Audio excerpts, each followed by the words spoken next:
Guys, out walking the dog again with Mr. Banjo. Listen, today I wanted to talk about something that's kind of controversial among professional dog training business owners. The issue is whether or not to post your prices on your website. Now, let me pretext this by saying, like I just mentioned, this is a little bit controversial, and this is not one of those subjects where if you do it one way or the other, it's going to completely crush your business. There's no necessarily 100% right answer, but let me give you something to think about as to why I think you should not be posting your prices on your website. The problem is, let me back up before I even get into that. Most of my marketing is based around the premise that it is easier to sell somebody face-to-face than it is to sell somebody over the phone. And it is easier to sell somebody over the phone than it is to sell them in print. Print could be advertisements, it could be your website, online. If you subscribe to that theory, that it is easier to sell somebody in person than it is over the phone, and easier to sell somebody over the phone than it is in print, then obviously our objective is to get ourselves in front of those people, to get into a room where you can sit and face-to-face present what you have to sell. In this case, dog training lessons, or dog training board and train, dog training services. What happens when you post your prices on your website, you're allowing your website to do 100% of the selling. And most of you guys aren't top brass, best of the best copywriters. In fact, most of you guys don't know anything about copywriting, which is something I encourage you to learn about, because it's an important arrow to have in your arsenal of marketing tactics. Setting that aside, what happens is, let's say I set up shop, I open up a dog training business right next door to your dog training business. And on your website, it says that we offer a board and train package, or we offer group classes, or we offer private lessons, and you're going to get XYZ benefits. These are the things you're going to learn. These are the benefits you're going to get from it. In contrast, my website says something along the lines of, listen, give me a call.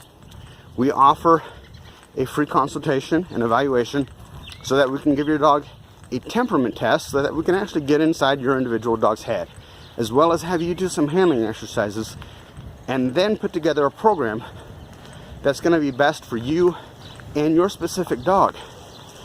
Now, which of those two things do you think somebody looking for dog training, especially if they're looking to spend a couple $1,000 or more on dog training services, which of those two offers do you think they're going to reply to?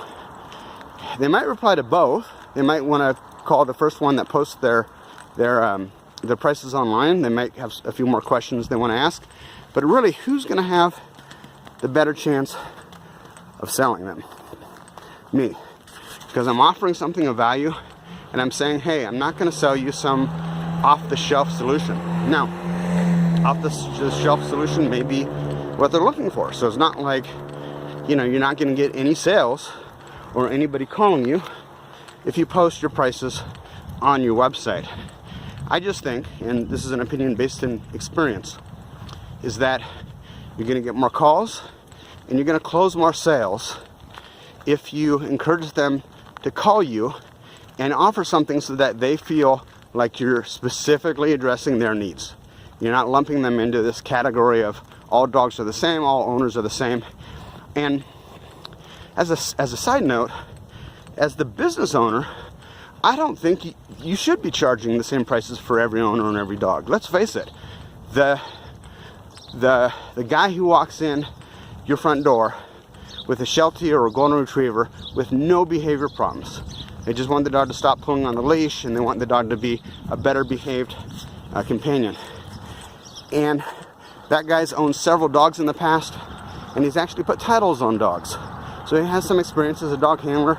He also comes across as somebody that's very easy to work with and very motivated. The second person who walks through your front door is a little old man with no hand strength to really grip the leash tight. And he has trouble walking, he has mobility issues. And he also has a very, very physical, boisterous 3-year-old Rottweiler that's never been told no in its entire life, and has no foundation. So you're going to charge the same price to both of those clients?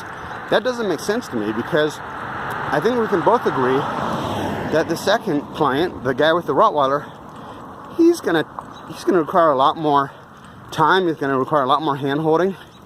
Probably gonna have to sell him a higher priced package. And if you've been in the dog training industry for any amount of time, you know that these people lie. They lie. They'll tell you, dog doesn't have any aggression problems, and they bring the dog in and the dog's trying to eat you. So we know that happens. So for my money, for my business, for my clients, I think it makes much more sense from both a marketing and sales perspective, as well as just like a running your business perspective in terms of how much time you're going to have to invest in each client. I think it makes much more sense to not post your prices online and sell them on the free consultation coming down and meeting you. Now, one of the issues that comes up is, well, I get a lot of clients, I get a lot of prospective clients who call me up, and since they don't know our prices, they're expecting to pay $100 for an 8-week private one-on-one dog training course, which obviously is a joke, right? That's why you have them call you, is you can filter those people out really quickly on the phone. You don't have to go through the whole process of meeting them. Now, some of them will slip through, that's true, but the majority of those people, you can kind of figure out what their general budget is.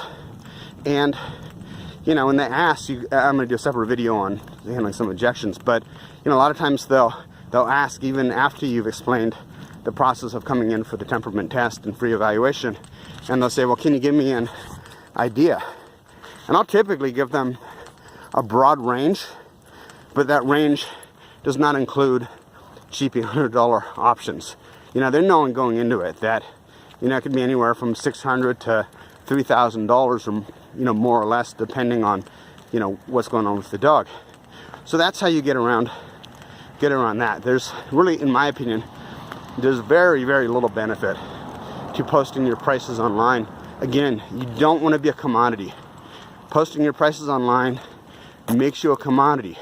They're flipping back and forth between your website and everybody else's website to try and see who has the lowest prices, because they're uneducated at this point in the process. They don't know what they should be asking or looking for. So anyways, that's my take on why you should not be posting your prices on your website. I'm Adam Katz for Browning Direct. Hey, if you're not using Google AdWords to get more leads, it is a fantastic way to get more quality clients. The problem is that it's confusing and difficult to set up and manage. It requires an incredible amount of time investment in regard to staying on top of the latest strategies and changes that Google AdWords throws at us. So if you're interested in running a Google AdWords campaign, having us run a Google AdWords campaign, get in touch with me. We're typically seeing between a 5 to 11 times return on investment for most clients who we're managing our Google AdWords for. So if that sounds good to you, give me a shout out and we'll see if we can help you grow your business. I'm Adam Katz. Hey, post below, because I'm really interested in your thoughts as to whether or not my argument holds water about whether or not you should post your prices online or not. Take care, guys.